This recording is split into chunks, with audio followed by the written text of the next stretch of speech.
তোমার বাবা দোষী কি নির্দোষী সে আমি জানি না, তবে সেদিন আদালতে হলফ করে আমি যে কথা বলেছিলাম আজও আমি সেই কথাই বলবো। হেমাঙ্গিনীর ঘর থেকে যে লোকটিকে আমি পালাতে দেখেছিলাম সে তোমার বাবা নয়। বাবার সম্বন্ধে আপনি আমাকে সব কথা খুলে বলুন।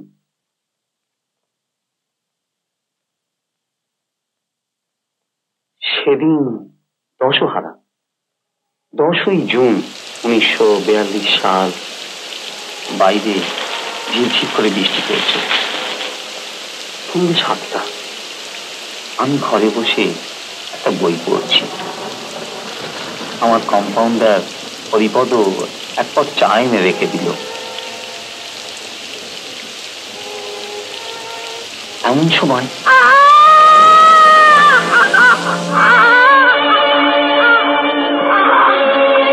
উপরে হেমাঙ্গিনী দেবী থাকতেন। প্রথমটা আমি তেমন কিছু মনে করিনি, তারপর যখন চা ঢালছি তখন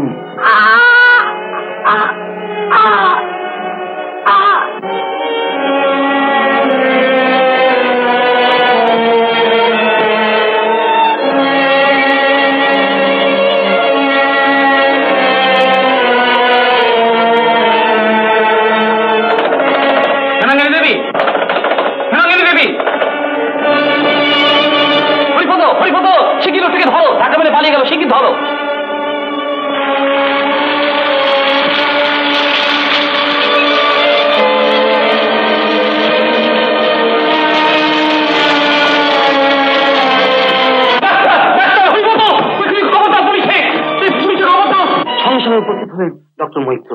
তিনি পরীক্ষা করে বললেন যথেষ্ট পরিমাণে ঘুমের ওষুধ খাইয়ে একটা ধারালো অস্ত্র দিয়ে গলাটা কেটে আলাদা করে ফেলা হয়েছে। আশ্চর্যের বিষয় এই, ডক্টর মৈত্রকে আদালতে সাক্ষী মানা হলো না, যদিও তিনি সর্বপ্রথম মিতা হেমাঙ্গিনীকে পরীক্ষা করেছিলেন। পুলিশ ইন্সপেক্টর সুশীল রায় রেঙ্গুনের জাহাজ থেকে তোমার বাবাকে গ্রেপ্তার করে নিয়ে এলেন। তিনি হলেন দায়রায় সুপার্দ, আমি হলাম সরকারি সাক্ষী। পাবলিক প্রসিকিউটর সুরেন দাস আমাকে জেরা করল। যে লোকটি মিতা হেমাঙ্গিনীর ঘর থেকে আমাকে ধাক্কা মেরে পালিয়ে গিয়েছিল সেই লোকটি আসামি কিনা। আমি বললাম না, খুনির সঙ্গে আসামির চেহারার আকাশ পাতাল তফাৎ। অন্তর্যামী ঠাকুর, তুমি তো সব জানো। আমার স্বামী কোনো অপরাধ করেনি, আমি কোনো অপরাধ করিনি, আমার শঙ্কর কোনো অপরাধ করেনি। তবে কেন কেন এই নির্মম শাস্তি? কে জন্য দায়ী? আমার দ্বারা তোমার কোনো সুবিধা হবে না। আমি বুড়ো অসুস্থ মানুষ, কারো কোনো ঝঞ্ঝাট ঝামেলার মধ্যে নেই। নেহা, তুমি প্রশান্ত বাবুর ছেলে, তাই আমি যা জানি তোমায় সব বললাম। তবে পুলিশ ইন্সপেক্টর সুশীল রায় প্রথম থেকে শেষ পর্যন্ত তোমার বাবার কেস তদন্ত করেছিল, সেই সব কথা জানে। তার সম্বন্ধে তোমার সব কথা জানা দরকার। আচ্ছা, সুশীল বাবু এখন কোথায় থাকেন বলতে পারেন? ওই যে শক্তিনগরে বাস্তুহারা কলোনি হয়েছে সেইখানেই সে থাকতো শুনেছি। তার আসল বাড়ি বরিশাল। শক্তিনগরে বাস্তুহারা কলোনি? আরে হ্যাঁ, শক্তিনগর। জেলখানা দারোগা বলেই লোকে তাকে চেনে। বাড়ি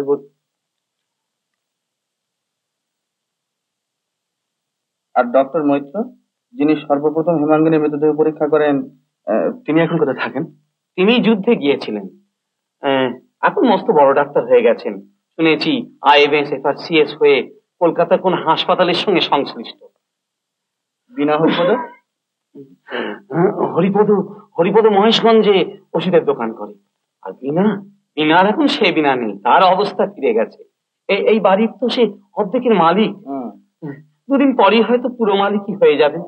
আর ওই শিল্পাগার বলে দোকানটা, তারও অর্ধেকের সে মালিক। আচ্ছা, বিনা থাকে কোথায়? এই তো আমাদের ওই ওপরের পাশের ফ্ল্যাটে, আমি তো তারই ভাড়াটে।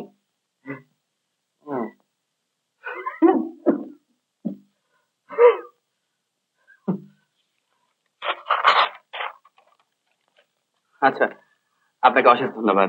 আজকে চলি, কেমন? এসো।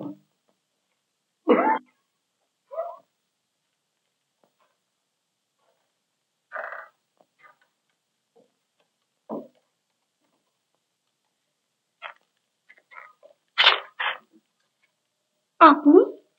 ও, এই তারাপদ সরকার মশাইয়ের সঙ্গে দেখা করতে এসেছিলাম। ও, তারাপদ বাবু দেখা পেলেন? হ্যাঁ, পেলাম। আচ্ছা, আপনি বুঝি এই বাড়িতেই থাকেন? এই বাড়িটা তো আমারই, তারাপদ বাবু আমারই ভাড়াটে, ওপরের ফ্ল্যাটে আমি থাকি।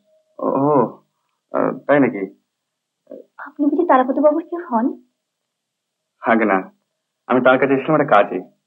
কাজ মিটল? আগে হ্যাঁ, তা একরকম মিটলো। আচ্ছা, আপনি কোথায় থাকেন?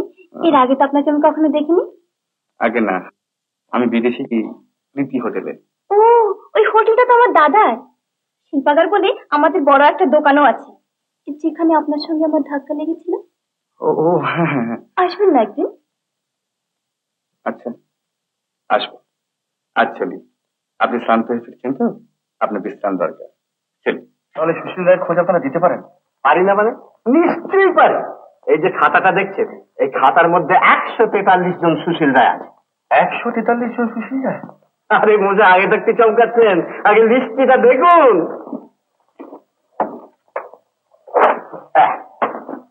চাটগাঁর সুশীল রায় 27 জন, কুমিল্লার 19 জন, ঢাকার 52 জন, ত্রিপুরার 16 জন, ময়মনসিংহের 41 আর বরিশালের 14 জন।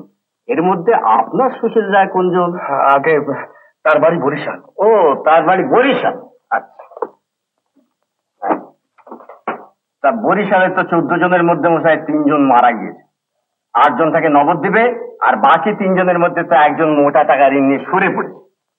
আমাদের এই যে খাতা দেখছেন না, এই খাতা হচ্ছে বৃহৎ শব্দকল্পত্র। তা আপনার সুশীল রায় থেকে? আগে সুশীল বাবু জেল খাটা দারোগা নামে পড়ে। তাই বলুন যে জেল খাটা সুশীল দারোগা। বাড়ি বিক্রি করে সরে পড়েছেন। বাড়ি বিক্রি করে সরে পড়েছেন? হ্যাঁ। তা আপনি এক কাজ করুন না, আপনি ওই আমাদের নেদিল পাড়ার নিবারণ কুড়িকে জিজ্ঞাসা করুন না, ও খবর দিতে পারে। নিবারণ কুড়িকে চেনেন না? আরে বসে নিবারণ ময়রার ওই হাতের ওই আপনার সরপুরিয়া, কাঁচা গোল্লা, আর তারপর ধরেন ওই ছানার জিলিপি, ওটাই কি বলবো, মুখে দিয়ে যদি একটু চাপ দিয়েছেন, একেবারে সুরুপ করে পেটের মধ্যে ঢুকে গেছে, বুঝেছেন? ও চিবোতে হয় না। তারপর ধরেন যে ওই সরপুরিয়া। ধন্যবাদ।